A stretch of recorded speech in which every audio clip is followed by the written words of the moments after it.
Hello boys and girls and welcome to a very overdue episode of World of Tanks with me, Gitbag the Great. I haven't done this in a long time, like I said, because I've just been a bit lax with, uploading YouTube videos and the fact that I haven't really done that much in the way of World of Tanks videos in a long old time. You might hear in the background my housemate doing sex noises, but he's just being a bit of a dick. Oh, shut up, Tom! Bitch! But yeah, basically, we're going to set off again with a nice little M18 Hellcat review. Now, we haven't done a tank review in a while.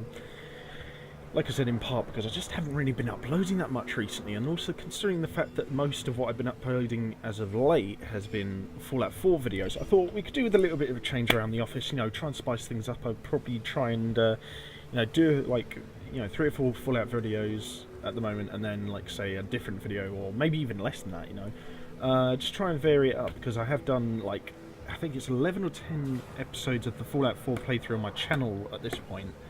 So I think I could do with, just a bit of variation. So today we're going to be looking at a very popular and very, very deadly Tier 6 American tank destroyer, the M18 Hellcat, here on World of Tanks. Now, depending on how you play, you could play either the M18 Hellcat as a sort of nippy, bum-slashing raider kind of tank, that swoops around the flanks, pumps shots at close range and then whips away, or is a very light and manoeuvrable sniper tank, kind of like, say, the ELC AMX, the Tier 5 French light tank, which also has a 90mm gun.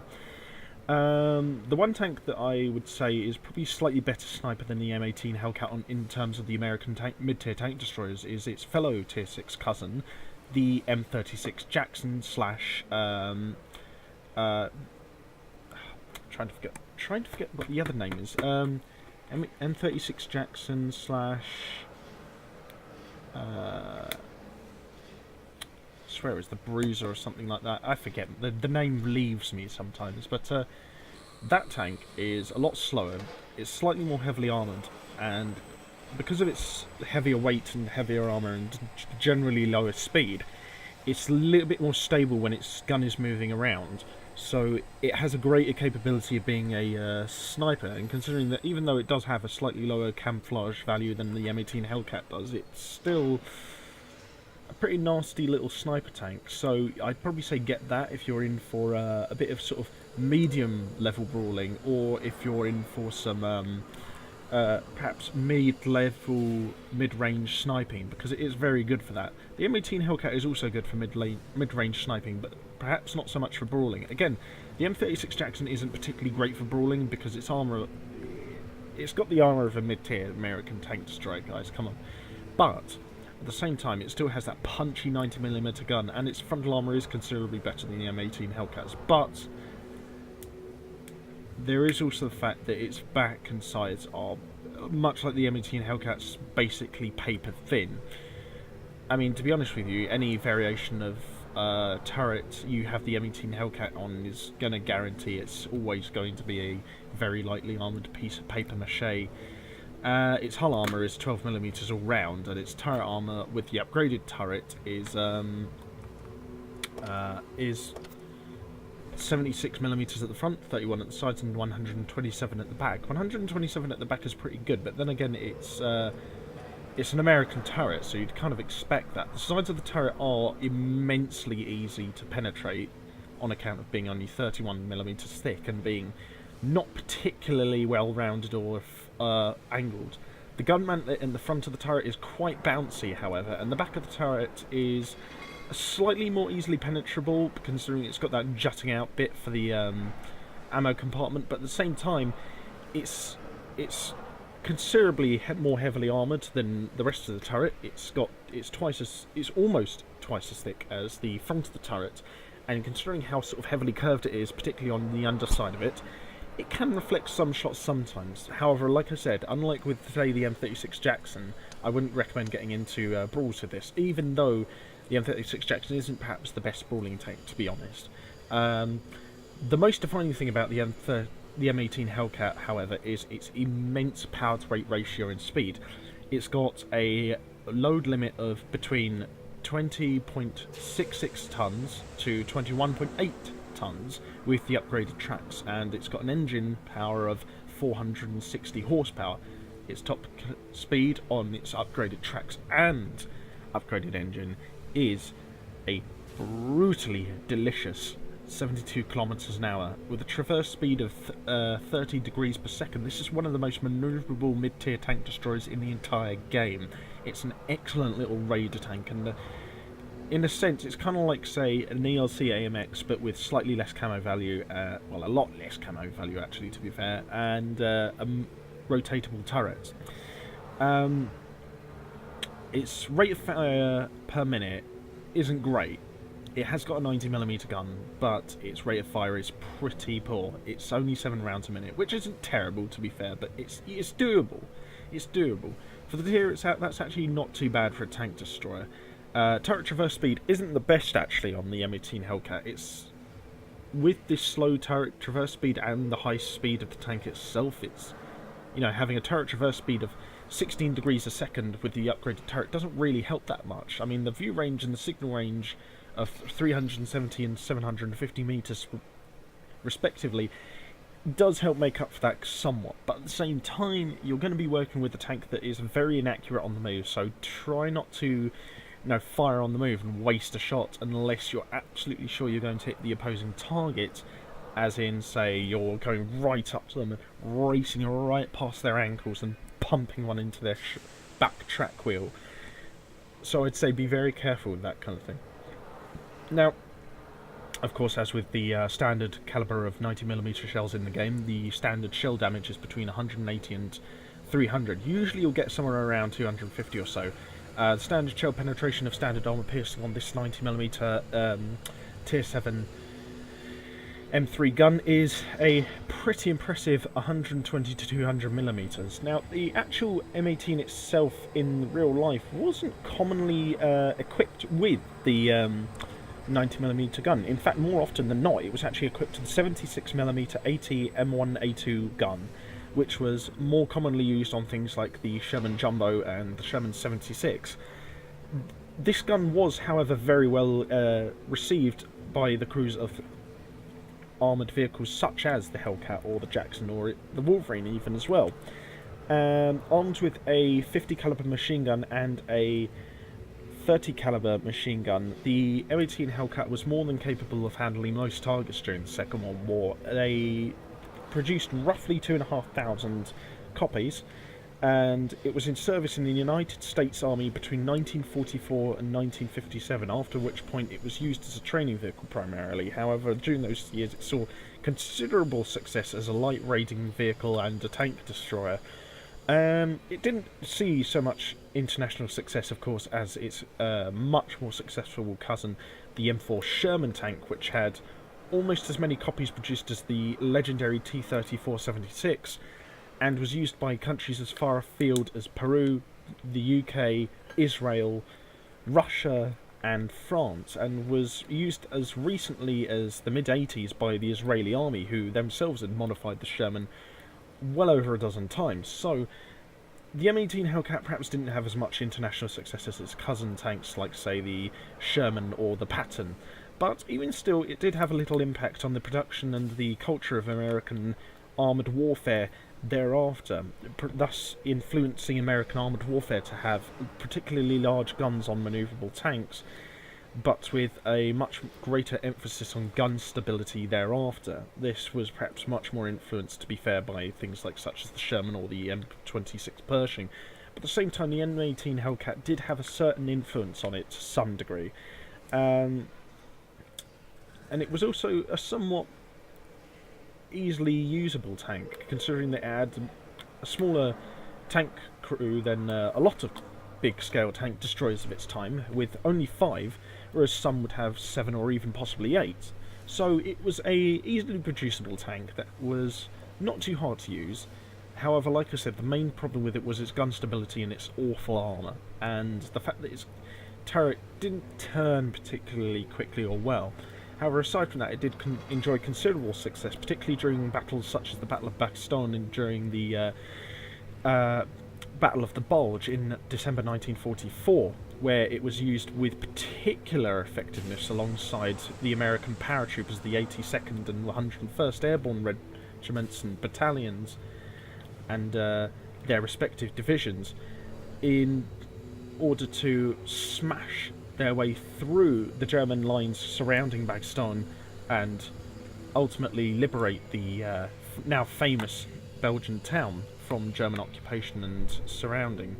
So you can perhaps understate or overstate, depending on your viewpoint, on the M18 Hellcat, its overall importance in real life, as well as its importance in World of Tanks. In World of Tanks, it's possibly one of the most iconic tanks at mid-tier.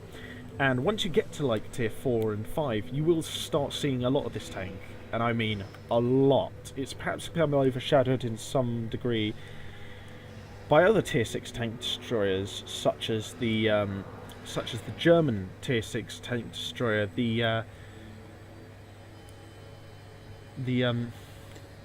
oh, sorry, my brain went there for a sec. The Flat Panzer, which has a much more flower profile, or the M36 Jackson, which is a much more stable and easy to use vehicle. However, even then, the M18 Hellcat should not be overlooked, as it does have considerable manoeuvrability and is a very fine little raider as well as a sniper. Just be warned, it's not the most accurate, nor is its gun the most reliable in terms of its accuracy. The soft stats of the gun aren't best, but just take that with a pinch of salt and consider the fact that you're more often than not going to be using this as a mobile sniper rather than a pickpocket punching through the walls kind of sniper than, you know, the M36 Jackson is more likely to be used as. So we're going to go in a few matches and see how we can get along with the M18 Hellcat. We've equipped it with the usual stuff. We've equipped it with the standard repair kit, medical kit and fire extinguisher, and we've also equipped it with the gun rammer, lane drive and camouflage net. I tend to use it more so as a light manoeuvrable sniper, but of course it depends entirely on your viewpoint, so take that as you will, and we'll get on into this game and we'll see how we get on. Let's hope we don't get some crazy tier 8 matches though. Well, I mean, it's Pokrovka, which is a great map for the M18 Hellcat, but tier 8. Oh, just look at that. It's really uninviting for a tier 6 tank destroyer like this one. Considering that it's tier 8, I'm kind of at a loss to where to go, but I'm sure we'll think of something. Let's go. You could say it's probably more beneficial to go to the left, where there is less cover, but there's also a lot more camouflage bonuses to be had.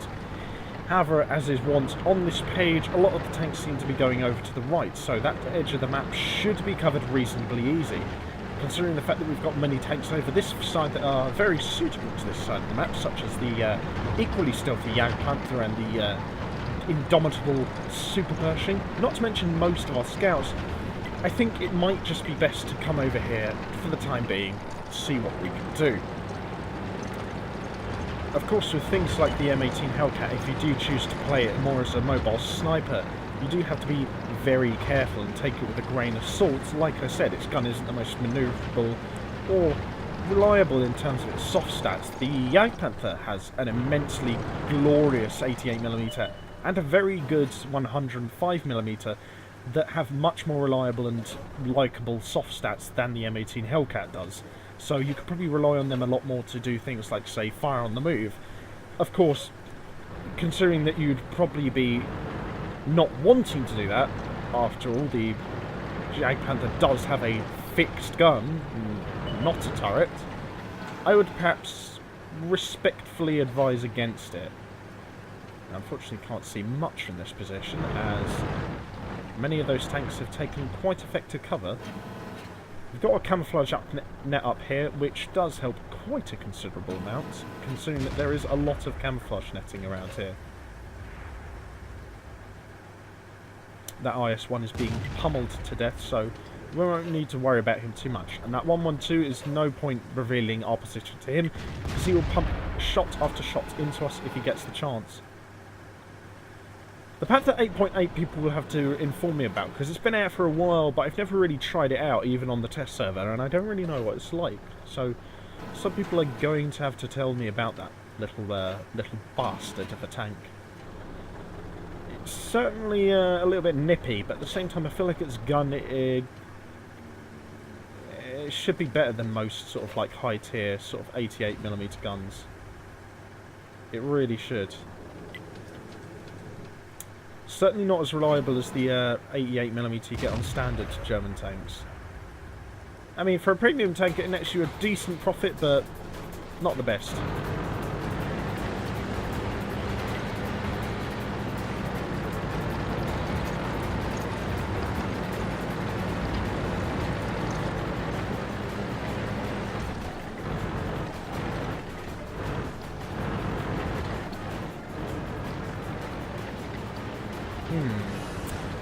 So you just edge around carefully here. Oh, there we are, another.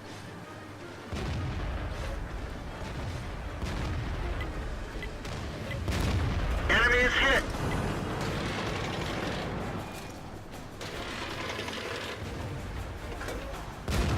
We didn't even scratch them. One of our tracks is damaged. Okay, well unfortunately we've kind of bitten the bullet there a bit. So we're going to have to go down into this lower side of the road. Well, like I said, there is a lot of camouflage netting on here, but also, like I probably should have mentioned beforehand,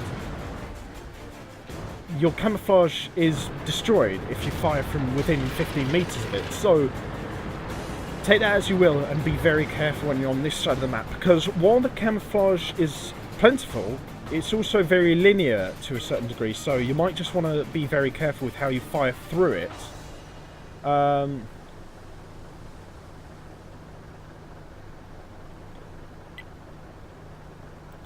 So, take that as you will, and just fire very carefully, unlike I did.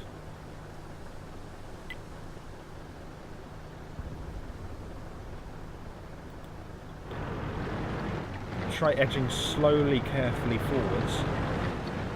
Try being the eyes and ears for this Tiger P here. He's got a much more accurate and reliable gun than we do.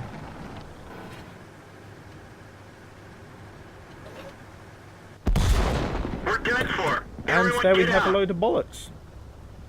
As you can see, not so successful in the tier 8 match. I perhaps lack a little bit of confidence in tier 8 matches with a tank like this, but say what you will about that.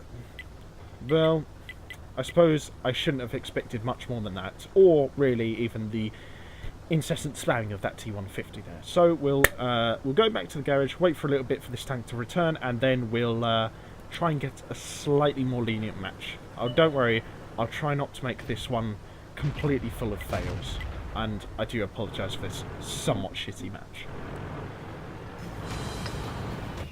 Oh my god, this is just what I needed. This should be a lot more easier. A nice open map like Sand River, assault mode, I'm on the attacking team. It should be a little bit more, shall we say, lenient? I fucking have no idea. I'm just gonna go along with whatever, basically. I really should start doing more pre-recorded moments in World of Tanks rather than recording it as I go along, because to be honest with you, that would probably produce a lot more, you know, smoother videos, a lot more, you know, believable, more smoother video experience, rather than, I don't know, fucking whatever the bollocks is I get up to on these videos. I mean, half the time I'm doing really shitty in these matches.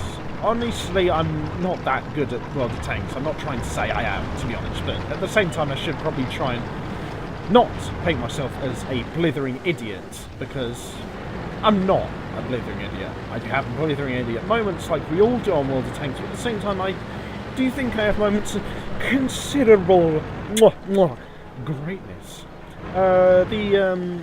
The match I had once, for example, where I got a Top Gun in my SU-122-44 was one of my proudest moments on the game, and then I did it again a couple of weeks later with the Jagdpanther 2, a very, very deadly Tier 8 German tank destroyer.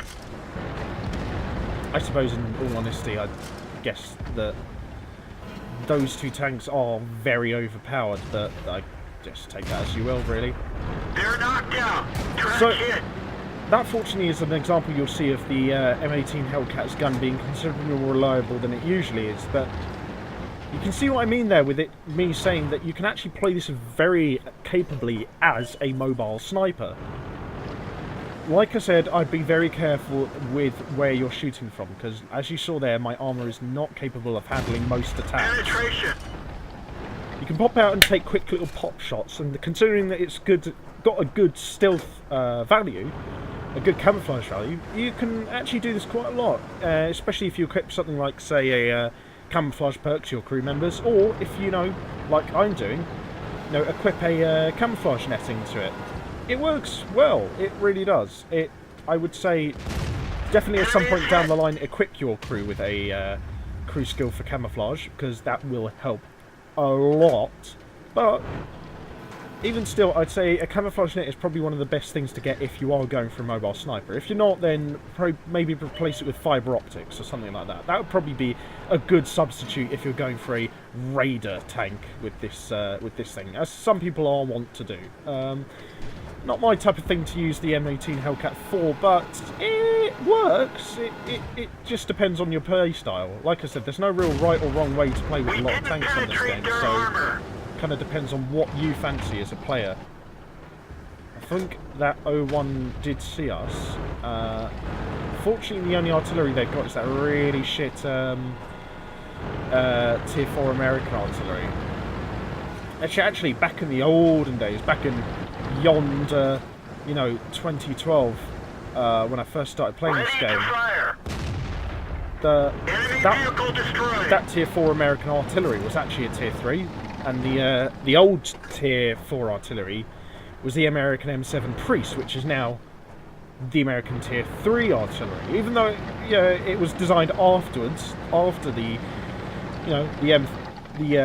T-82, it's just seemingly ignored.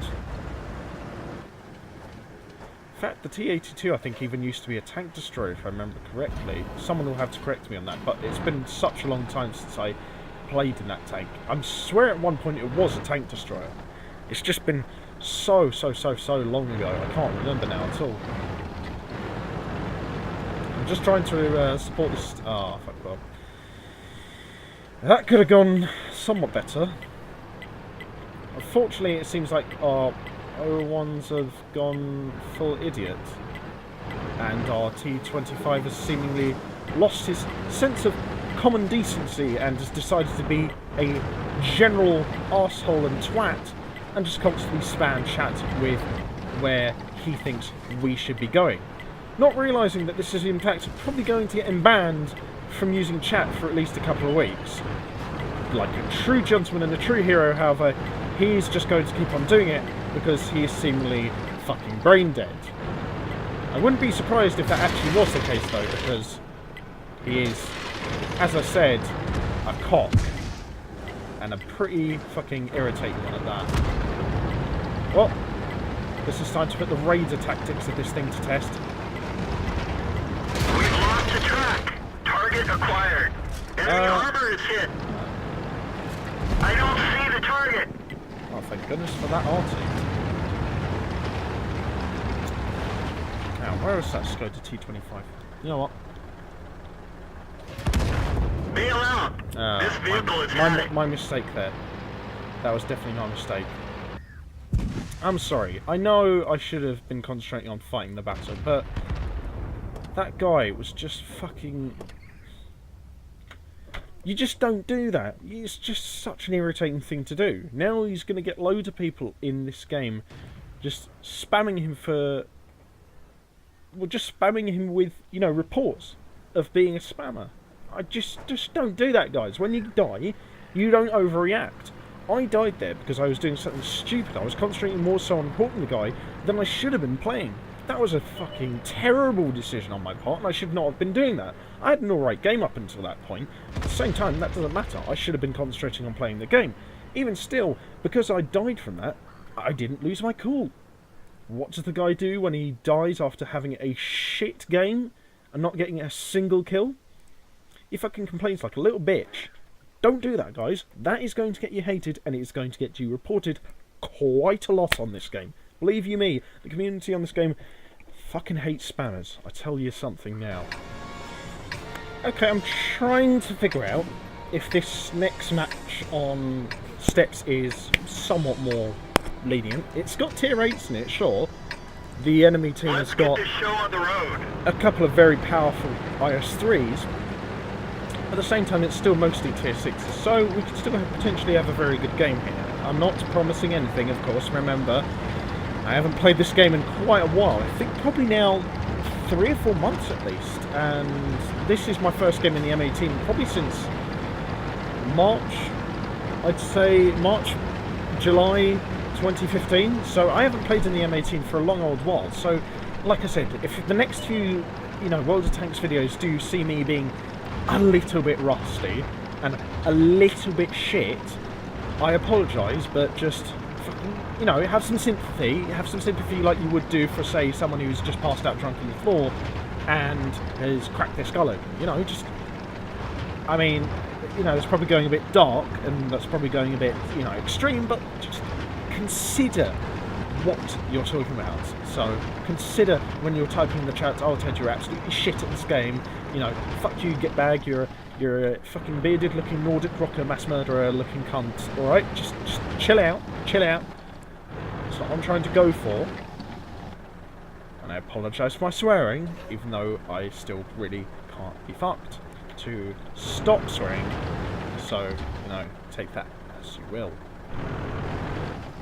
Steps is a particularly interesting map because at the same time it's not the best for tank destroyers because there isn't a huge amount of camouflage spread out all over the place, but at the same time there's a lot of camouflage at either end of the map, at the bases. So tank destroyers do have a lot of potential to be very vicious on this map and just be unbelievably helpful. I mean, like, that position I'm in now is not great for firing this IS-3, but at the same time, it allowed me to spot him, and so, you can clearly see that there is a place for tank destroyers on this map, even though camo isn't particularly well spread out. Penetration. Unfortunately, this position is kind of fucked, so we're probably going to have to pull out in a second. Penetration. Still, we managed to get a couple of good shots in there, but I think we're going to have to probably pull out at this point. Not completely retreat, but at least, at the very least, pull out to a much more protected position. I'm going to play out to this little ridge bit here and try and pop off some shots of hopping up and over from this position, because I am not getting into an intentional brawling fight with a bunch of tier 6 and 8 heavies in a tank that has bare, not even 20mm of hull armour all around. So please excuse my somewhat cowardice. I think it's more than understandable though if I'm going to honestly talk for my defence. So just eat a dick if you want to. Like, I would probably suggest, although to be honest with you that would probably not be the most rational thing to suggest, I suppose. Try and get to this position, because at least this way I can pop off a couple of shots to cover my escape. That one bounced. Not entirely sure how that one bounced, but fucking really? Screw this, I'm out of here.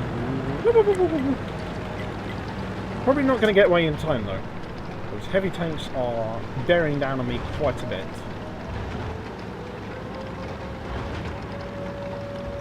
Still, at least we can get ourselves into a good spotting position and perhaps, hopefully, not promising anything, get into a good spotting position by not getting spotted by an IS-3 that's now going to rip our buttholes open with a cheese grater. Hopefully the artillery will do something about him, We didn't even scratch but probably not, and thus allow our entire army to get outflanked and destroyed. We didn't penetrate their armor. Still, at least I tried my best to damage that guy. Ready to fire. See, will the T-150 kill me? Enemy armor is hit. Seemingly Let's find not. another Oh, target. we're still alive. I unfortunately, it does seem like at this point my cause is a somewhat forlorn hope, so... We're immobilized. Say what you will about that. Unfortunately, it seems like my team We're was done for. Everyone get out. equally as shit as the small squad I was with on the left flank.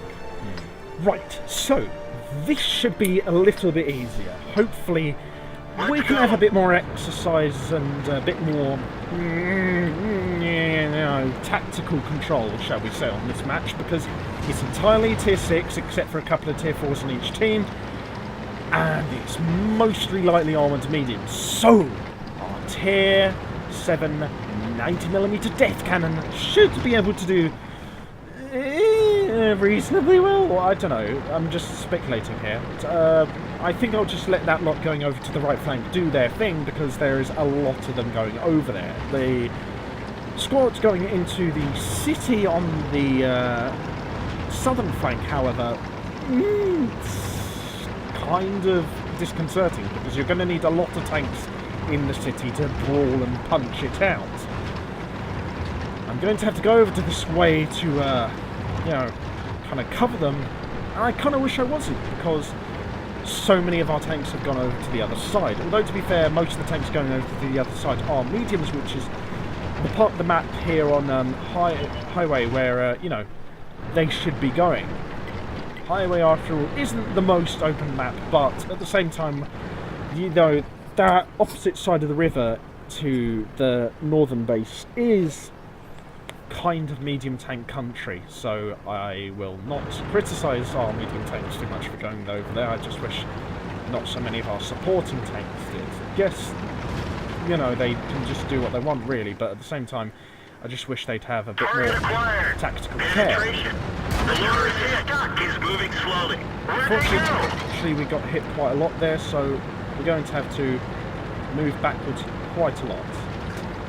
Unfortunately, our loader has been hit.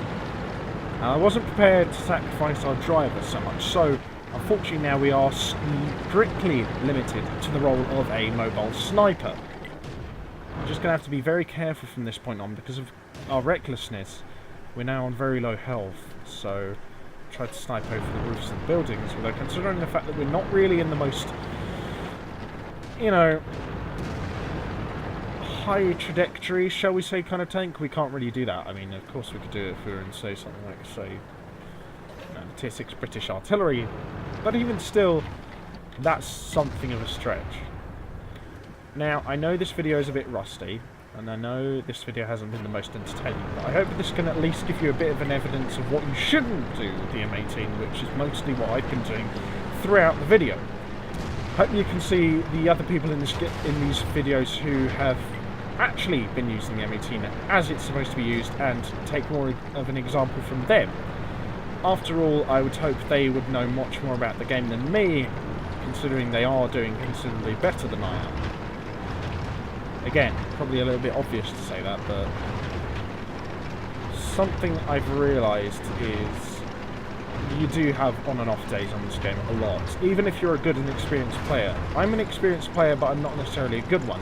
However, I would still say I have some good days and I have some fucking terrible ones like this.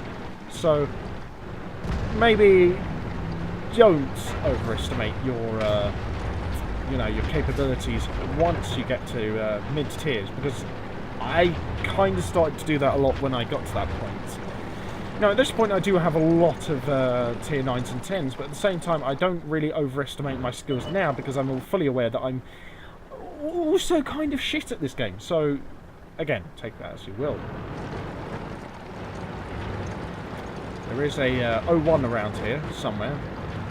Should hopefully be able to get the drop off from him. It's just around there. So, fortunately, let the SU-100 go by first.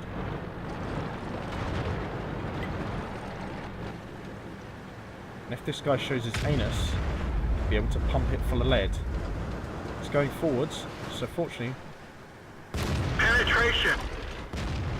Now we've taken out his front tracks. We'll let the SU-100 take the hit. Shall we? Ah, sod it. Enemy Enemy vehicle I haven't destroyed. gotten a kill this match, so I'm going to be a greedy sod. And to be honest with you, I've been playing pretty terribly today, so... fuck it, basically.